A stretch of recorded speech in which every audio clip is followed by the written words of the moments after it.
Hi everyone and welcome to your midweek astrology update brought to you by onemillionnights.com. What an intense and really powerful sky we have playing out today. And of course this is just the beginning. The intensity is going to grow even stronger than it is in the present moment over the next couple of days and even weeks.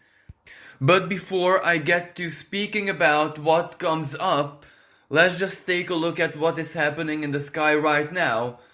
One of the most relevant energies, without a shadow of a doubt, is either yesterday's or today's new moon taking place in the sign of Capricorn. In some parts of the world it was last night, in other parts of the world it was after midnight, so today. And what is really special about this new moon? Well, on one hand, it is tightly conjunct Pluto, so it is the energy of truth, but this is the kind of very painful, raw truth that is very personal, and we have to confront it, we have to behold it, we have to face it, there is no escape. And the new beginning, which a new moon usually symbolizes, is going to be based on that truth. And another element which makes it very special, well, it takes place very, very close to the degree where last year, January, as in 12th of January 2020, Saturn-Pluto conjunction took place, an extremely powerful, life-changing, world-changing, rare aspect which only happens once every 500 years, took place, and it truly changed our world, our normality, our security, our structure in so very many ways, and that is simply undeniable. And because this new moon is taking place on that degree as well, it is a reminder, it refreshes everything that we have learned, that we have experienced, and all the ways our lives changed. Materially, psychologically, socially, economically, in every way, shape, or form. And basically, it invites us to embody the wisdom, the experience, and the knowledge that we have gained. Of course, at that time, it was incredibly hard on so very many levels, but we had a year to alchemize everything, to purify, refine everything, and find our own inner truth and our most authentic selves, not just necessarily from a spiritual perspective, because this is the sign of Capricorn after all, so it's down to earth, it is practical. And it might have so much to do with other areas of life. For example, one's career, one's life goals, one relationship with, the hierarchy of society, the state, etc. So this was a very multidimensional energy. But by now, we had to kind of alchemize it, dig as deep as we could and find that truth. And it is that truth which is opening the gates of our futures, even though right now, in this moment, it might not be easy either, because the sky is full of tension. So it's almost like all the other planets, especially the Aquarius planets and the Taurus planets, those which are clashing with one another, it's almost like those are motivating us through stress, through a sense of urgency, even anxiety, to follow the changes, to enable, work with, and ultimately catalyze all that transformation that this new moon conjunct Pluto speaks about. And even though the necessity to achieve breakthrough, to get things working again in our lives, to have the possibilities to start rebuilding, to start at least planning our futures, well, that is so very hard right now, because we are motivated, we have everything inside of us to give us that impulse motivation to do so, but at the same time, Aquarius is society, Taurus is our stability, normality, and value systems, and right now it is the external world which is in total chaos, so we might feel as if it doesn't really matter how motivated we are, how faithful we are, how brave we are. It doesn't even matter that we have everything that we need inside of us to be happy, but when everything around us is so very chaotic, what do we do? How do we work with it? How do we overcome the uncertainty of all of it? And the answer is, well, practically, physically, or even down to earth, the answer is, right now, in this moment of time, we cannot overcome it. Simply because right now nothing is in the hands of the individual just yet. Of course it is getting there, of course that is the main karmic theme, but we're still at the very beginning of January. And much more has to take place before we get there, but the good news is, it is coming so very quickly and in such a tumultuous way. So the only thing guaranteed is that things are definitely going to evolve further, change further, collectively of course, and there will come a moment when stability will start to build itself up almost like on autopilot, and that will be the time when all of the power will truly belong to the individual. And another symbolic way of seeing this new moon conjunct Pluto, as you know, Capricorn is the sign of centralized power, leadership, controls, etc. And Pluto is the planet of change and transformation. So basically on the world stage, for our politicians, leaders, etc., this new moon simply means that they have to acknowledge that they won't hold the power for much longer. They will have to give in to the change and just go with the flow, especially the karmic flow, Saturn and Jupiter in Aquarius. And the reason why I'm telling you all of this is that we also have a very harmonious and beautiful aspect where Venus in the sign of Capricorn speaks in supreme harmony with Mars and Uranus. So this means that we are so hopeful, we are so motivated, we are brave, we know that we have everything that we need inside of us to be happy, to have a good life. We know that our values and what we love is true, authentic, even down to earth, so it's not just a fantasy. But since most of us cannot actually get it right now, this can also lead to frustration, to a lot of anxiety, stress, even depression, feeling lost, feeling totally confused, and ironically, not because we are confused, but because we are found, because we know who we are, we know what we love, we have all our dreams and ideals and goals, principles aligned to authenticity, and yet it is physical reality which doesn't permit this right now. And the best advice I can give you is that things are gonna go, evolve, happen so very quickly, shockingly, instantly, dramatically, profoundly, that right now time is not gonna be a major issue. It's not gonna be the year 2020 all over again when we just had to wait and wait and wait and then process and then just perform psychoanalysis over and over again. All of this energy is building up towards the 20th of January when Mars and Uranus meet in the sky, and that is like a karmic explosion. And it can be physical as well because Taurus is a physical earth sign.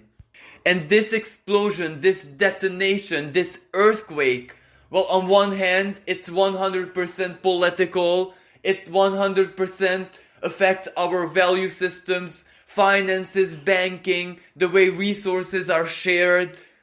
But it can also be like literally physical, like a real earthquake, like a calamity, like a major weather phenomenon which has a destructive side to it.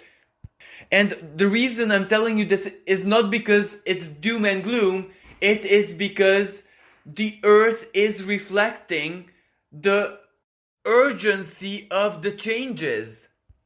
And the totally different side to this is revelations, disclosures, very shocking, I don't even know the word to use for this, life-altering truth are gonna see daylight.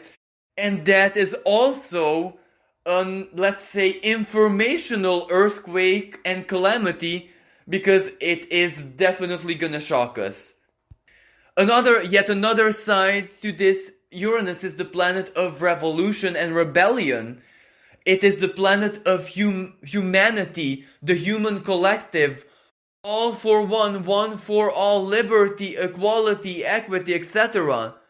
And right now, it is still retrograde, but it is already standing still in the sky. It is almost stationary direct, which means that its symbolism is that much more amplified. And by the time we get to 20th of January, it's gonna be direct. And when a planet is direct, that means that its expression is much more external. So we can already know that this spells revolution, this spells people taking to the streets, demanding their rights, doing everything in their power to get what they desire, to invite a different future into their lives, both individually and collectively.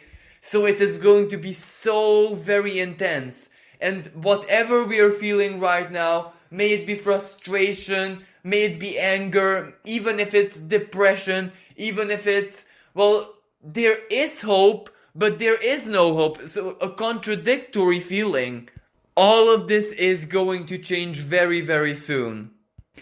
And another planet, or better said, planetoid, which plays a key role, it is Aries, goddess of discord.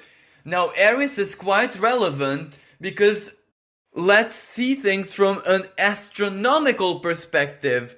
Now, Pluto is a very small planet, but its influence, its power, it is massive.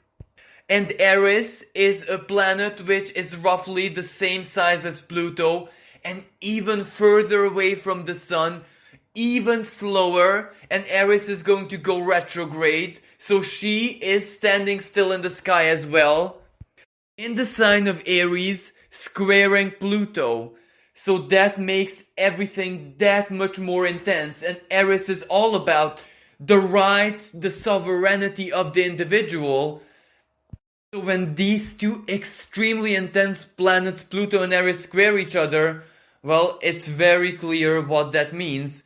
But of course, this energy of Aries and Pluto was in the sky all of 2019, all of 2020, and even all of 2021.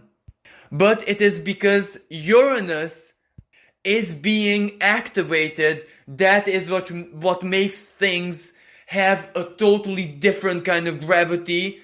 And as I said, it is gonna shock the world. And I know that this sounds a little bit doomy and gloomy, but truly it isn't. This is actually what we need. I'm not referring to the catastrophe, but I'm rather referring to the awakening, to the awareness, to the freedom, to things to be different from now on. The future simply cannot be built on corrupted foundation, and that is exactly why we need all of this. And this is gonna serve our greatest good. It is very intense right now, all of January, all of February. But then there comes the month of May, when Jupiter dips into its home sign of Pisces. And that is an energy of harmony, of karmic completion, of profound healing from every single perspective. Physical healing, psychological healing, spiritual healing, karmic healing, good fortune. Simply said, blessings. And Jupiter is not alone as in not gonna be alone in the sign of Pisces. There is the modern ruler of Pisces, Neptune, as well. So that puts an incredibly strong divine emphasis on the sign of Pisces, the ruler of the 12th house, the house of karmic completions, purifications, closures, and yes, even the immune system, even health and all of that, and being able to step out from the old, from the stagnant, from the unknown, from the unconscious, into greater freedom, into our truth, so to speak, being able to live our truth. Jupiter is the inner truth. It is faith, it is optimism, it is the planet of blessings and good fortune.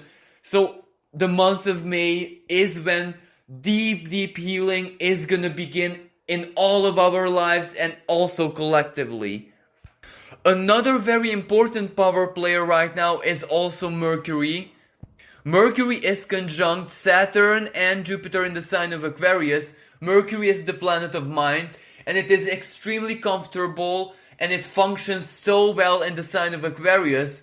So it can bring so very much to our awareness, but there is a slight dichotomy here because Mercury conjunct Jupiter, our hopes, our faith, everything that we wish, everything that we believe, our genuine optimism.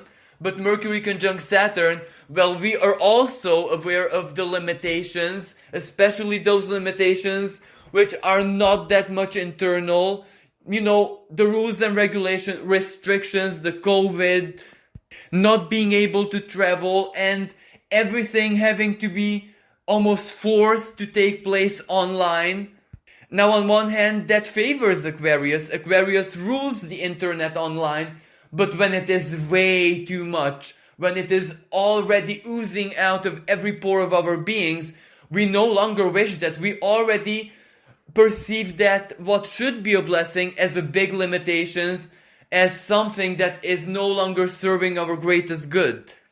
But it is up to each and every one of us, especially new moon conjunct Pluto, to harmonize it, to alchemize it, to find our own distinctive balance.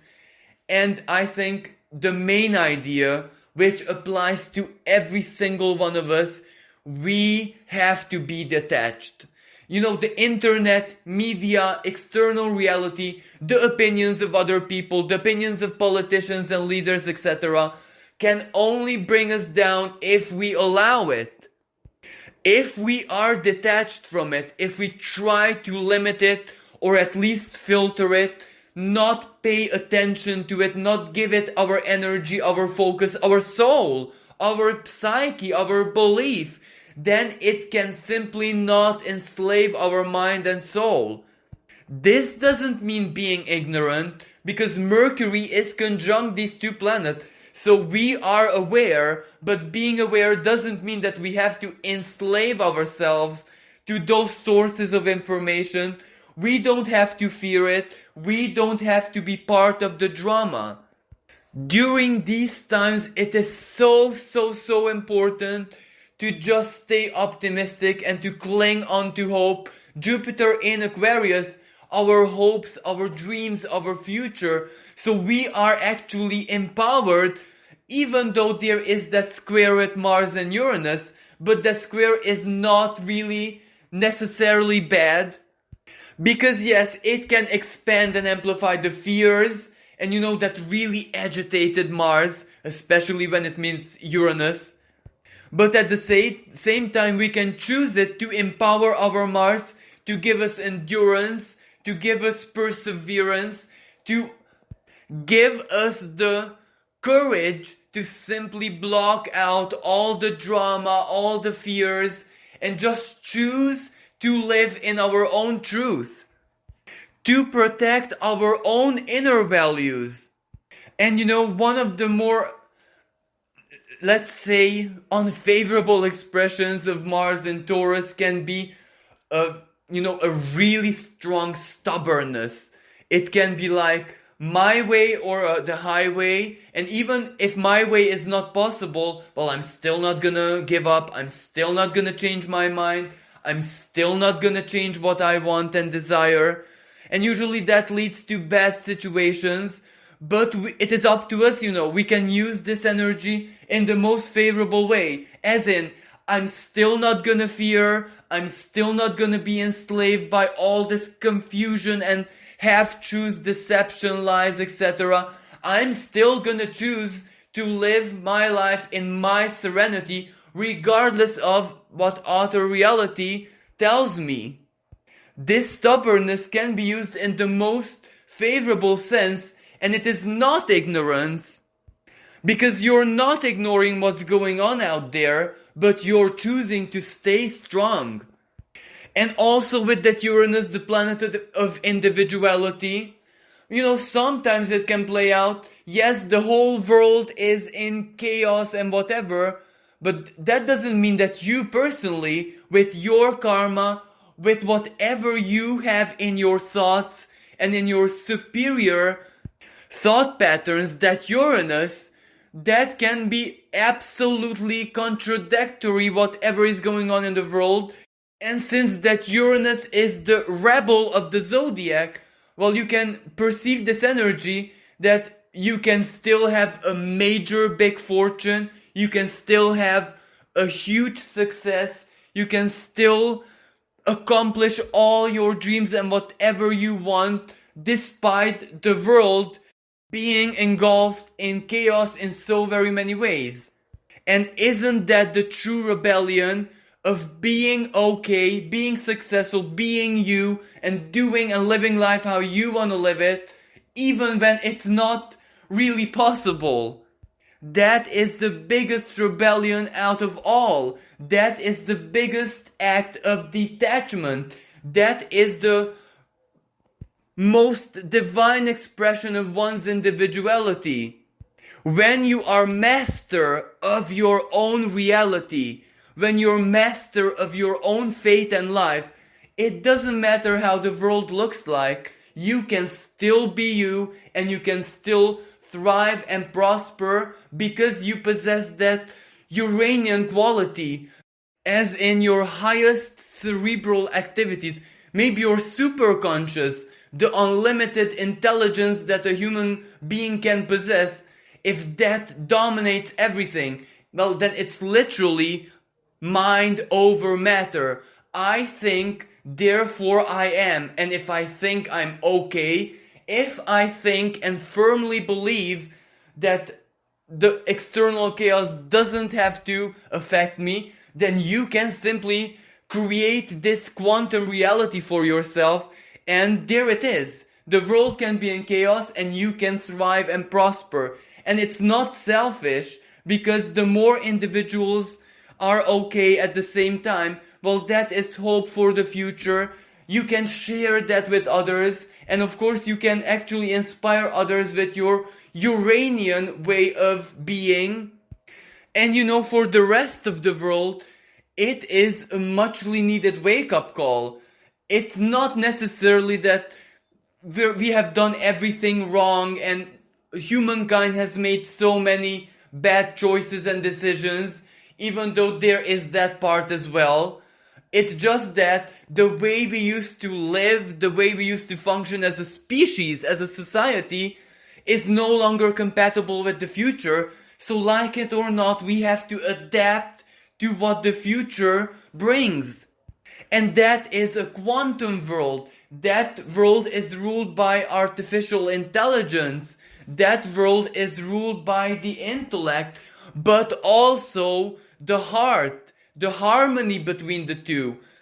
Like, imagine when all of our technology and our intelligence actually protects and betters, enhances Mother Nature. It takes certain burdens off of her shoulder, and it can allow us to live in greater harmony with nature and everything, with our planet, with our world, and also discover distant worlds reach for the stars literally.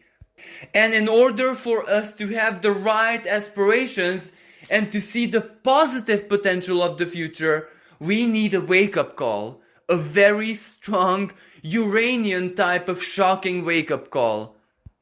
And now in order to better, deliver the message, let me just give you an example. Now certain things are kind of almost set in stone. Our technology is advancing with the speed of light.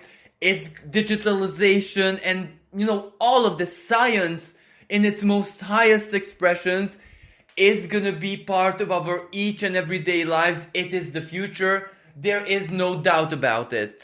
But this is where we also have, as a species of course, a choice to make.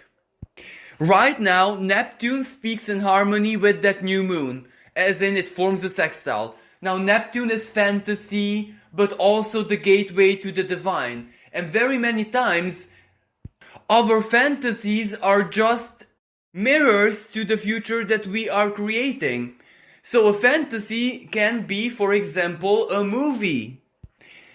So what is this Neptune inspiring us with? Well, it is telling us that if technology and this informational, digitalized, artificial intelligence oriented future is inevitable, it can turn into the world of, let's say, the Terminator, where it's really, really bad for humankind. But, it can also turn into, let's say, Star Trek. Those of you who have followed these series, well, in their timeline, Earth is a pristine planet because they use their technology to heal it, to make nature prosper even more, and be part of people's lives in a very active manner. So basically, this is the choice we are facing. What are we choosing to do with our future? What are we choosing to do with this technology and this quantum leap in technology, which, as I said earlier, now that is almost set in stone. That is definitely something that is gonna happen 1,000,000%. And what we do with it is our choice. But because we are a species, well, it depends on every single individual's personality, every single individual's mindset, and of course wishes and desires. If so many of us wish to heal the planet with technology and just to be okay, just to be in harmony, and explore the world and the mysteries of the cosmos, well then it is absolutely clear that that is what our species is going to be doing, regardless of the opposing forces and all the conspiracy and the world domination or whatever. It's impossible quantumically. If millions of souls' energies wish something, well, it doesn't matter what a few others wish, because the predominant element is still going to be what the masses want. But if we focus on fear, if we focus on all the negative aspects of technology, on the destruction and the soulless artificial intelligence, etc., well then we are actually creating that reality for ourselves. And this is exactly why, if spirituality and even religion, even the highest philosophies and principles are aligned with technology, as in they are the guiding force where technology takes us, well, of course the future looks bright. Of course every problem will find a solution, and it will make our lives so very beautiful. And as I said, the stars await us. But if we only focus on fear, mistrust, hatred, aggression, and all the silly fantasies about all the conspiracy theories, well, if someone is a true spiritual person, if someone truly believes in the omniscient power of the universe, well then even if there are, groups who want world domination, who want to turn us into robots or whatnot, it's not that they won't succeed, but they will succeed with those people who have faith in them, and fear is a kind of faith. But everyone else who chooses something totally else, well, the universe will protect their choice. So why all this fear? Humanity has been through world wars, and that was a really scary time. That was a time of total darkness, because we didn't have all the technology, we didn't have all the wisdom, all the knowledge of profound psychology that we have today. So that was truly a time of total fear and desperation for the world as a collective. And yet we are here. And yet so many of our lives healed.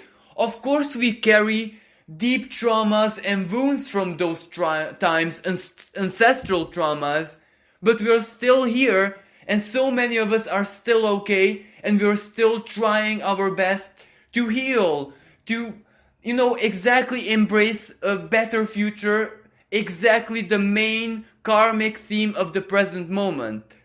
So there is hope, there is light at the end of the tunnel. Things are gonna be okay even if you lost your job and right now there's no opportunity for a new one. Or let me even give you a much more relevant example. Astrology just studies the cycles. The theme, the pattern is the same, but the way it plays out, well, that is always different, and that always depends on our choices.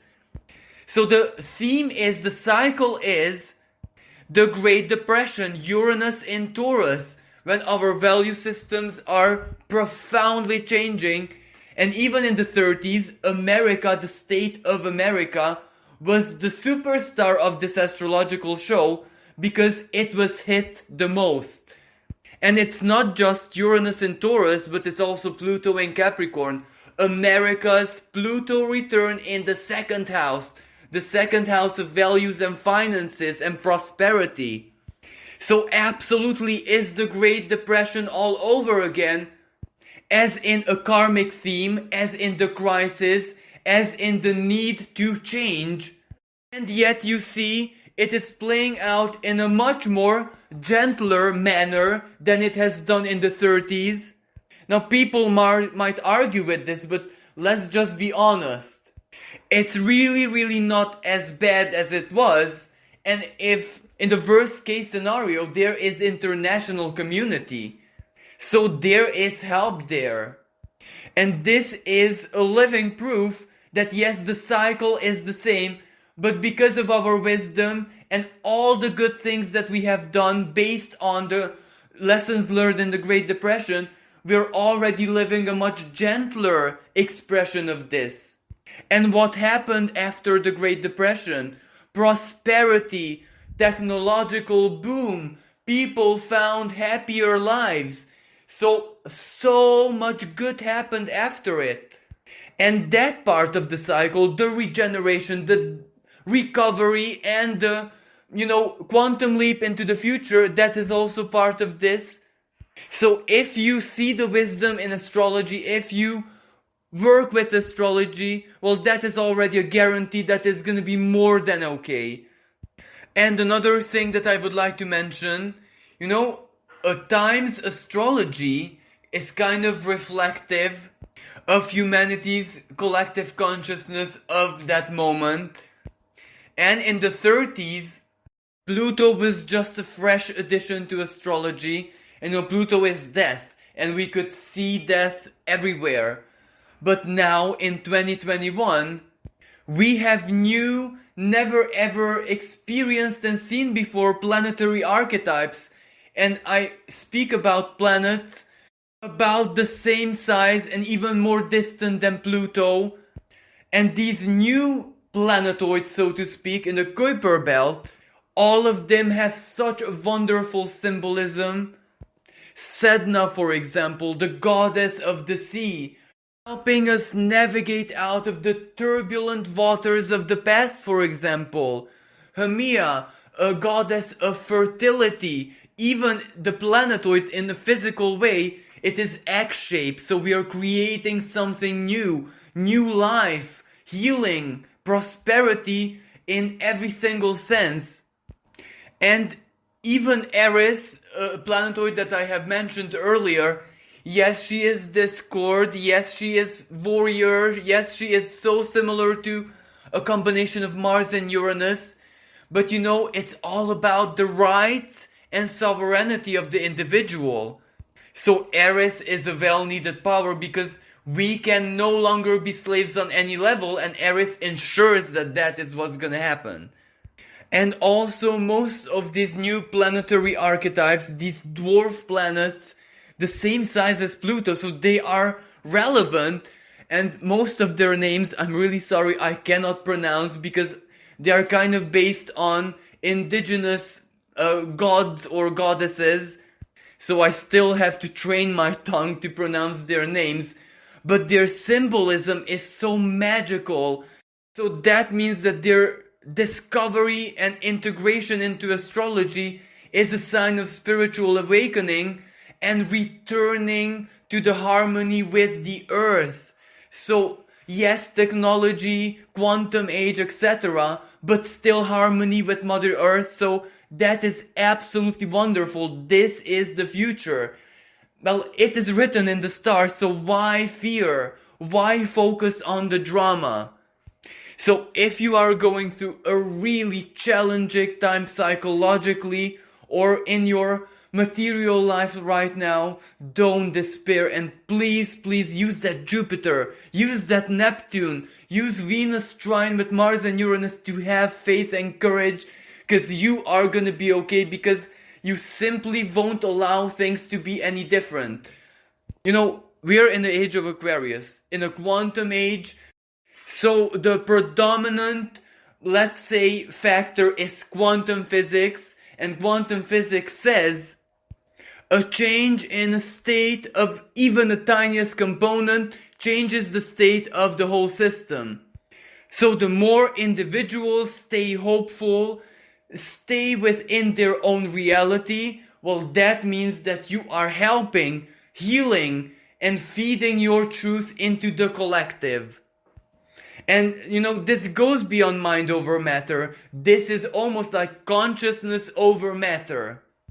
And one of the reasons why everything is so challenging, especially to those individuals who are the most, spiritual or peaceful or artistic, dreamy or romantic, let's say, is because the universe wants to invite them, teach them to use this principle, to project their romantic, dreamy, artistic, spiritual, magical, optimistic, positive natures on everything that they do, because that will create not just their reality, but reality for every one of us.